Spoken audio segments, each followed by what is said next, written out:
It's always harder. A year has gone by, or almost a year has gone by. It's always harder to do the investigation, but we won't stop.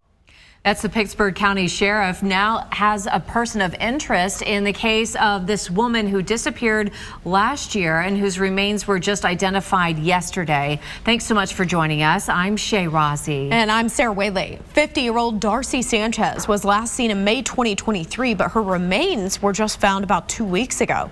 The sheriff is not releasing the name of that person of interest, but he did talk with Fox 23's Paris Rain about where they are in the case right now. The Pittsburg County Sheriff said when the two young boys found Darcy Sanchez's remains, they were shocked when it happened.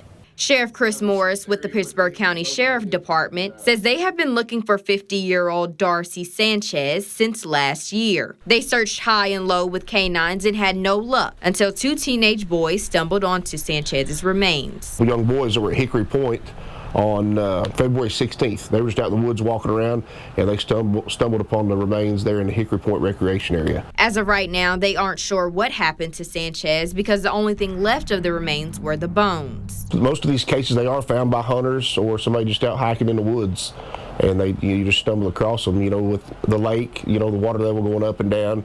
We don't know if the body was dumped there or maybe dumped in the water and floated to the land.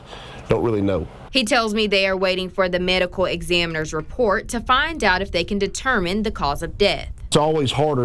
A year has gone by, or almost a year has gone by. It's always harder to do the investigation, but we won't stop. We will continue our investigation and do everything we can to bring justice for this family. Covering news that matters, Paris Rain, Fox 23 News.